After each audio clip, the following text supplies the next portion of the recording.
But there were years of COVID where I felt a bit more like a plant. How's that? My name is Natalie Yin Gan, Ngan Peng Yin. I am a choreographer and dance artist. I'm a writer and facilitator in so-called Vancouver on these unceded territories of the Musqueam and the Squamish and the Tsleil-Waututh First Nations. I am the daughter of parents who are from Malaysia and Hong Kong, and I speak broken Cantonese with a lot of pride. I guess that would insinuate that I finished the process of arrivals, but does that process ever end? I've known and worked with Diane since 2019. Single most important revelation. Or a revelation. The two things that come to me is that that I am a gift and that I have work to do. Those are the two things that, when you ask that question, I am the result of so many stories and so many people, and I exist with and around and in concert with them. It's given me language and frameworks to things I knew and things I felt, and to knowledge I've felt supported by and bolstered by my whole life, but just gave me more actually applicable exercises to bridge that understanding and bring it into deeper into my work. It's so rare to be in such a luscious space of such strong facilitators. So many seasoned knowledge keepers in one space, coming from different facets and different worlds. So that conjoining, it just feels like such a house of power, from which also it just feels like a really cool playground as well. I feel like in my work, I've just been really, really focused on how to hold space in a good way. And I often feel like I'm having to do that alone.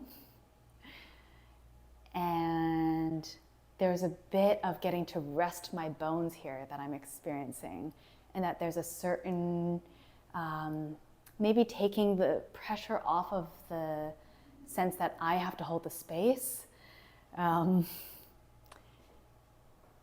actually allows, I think, gives me a lot of permission to hold more, and do a deeper kind of listening. You know, when you don't have to check what time it is. You don't have to check if people are fed or people have come back or if someone's at the door. Then I think there's a way that I can fall into the work. There's so many voices to listen to. There's so much to dance with. And there's a few ways in which I think the world out there has kept me away from my dancing and listening body, just for practical reasons or just to try to human in this world. And I feel that behind those doors is just a sacred circle around a sacred fire. And in the presence of that warmth, I just feel so much access and activation. And I'm not sure if that answers your question. That's great. I think a very similar question with my own work. What does rigor look like in this work? What does accountability look like in this work? How do we deepen and slow down when production amps and speeds up? What do we do with aesthetic ambition? How does ensemble not mean a certain kind of assimilation of everyone? How do we, can we continue to push for the fullness of each person's expression while holding true to our togetherness? What does conflict look like, and what are the protocols? What are the emergent protocols? When do we rest? When do we push? I don't know. I have many questions. What is the role of ambition? What is the role of ambition? I think that might be it for now. Hard in late stage capitalism. I think it's vital, despite that statement I just made. Something maybe I'll just say is working at the speed of trust. Working at the speed of trust. Ceremony as central to creative output. How can we be artists that are, I do think we live in a time where we're asked for all sorts of reasons to see ourselves, our artistry as a self-made package. And in some ways, I think our survival sort of depends on that kind of branding. And I do think there's something very cool and humbling about this work and about processes like this, where the work is, the DNA of it is relation with the seen and the unseen. And I think that means that there's a certain kind of control we do not have. And I think it is very hard to practice that yielding.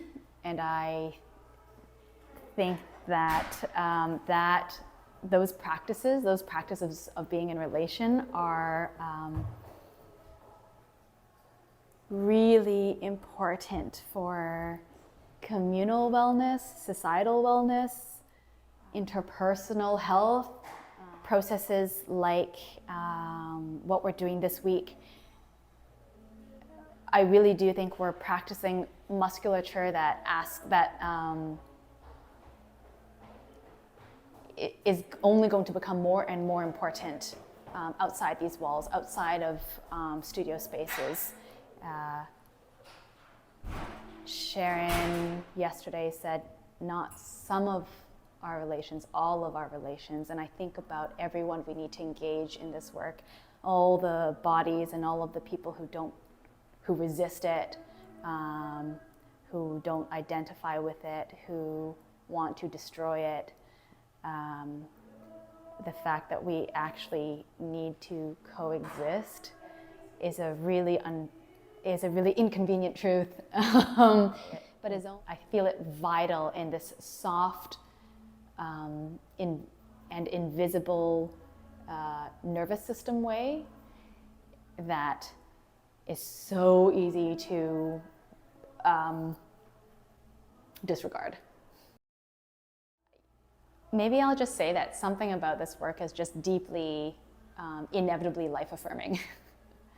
And I really do grieve that not every single person I know and love has access to circles and spaces like this, where we are just really given the permission to be just our whole and full selves, and that is not only enough, but more than enough and more than we could fathom. Yeah. Thank you. Thank you. Excellent.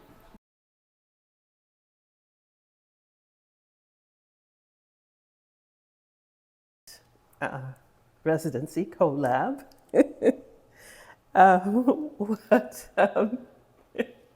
One of the things you said actually is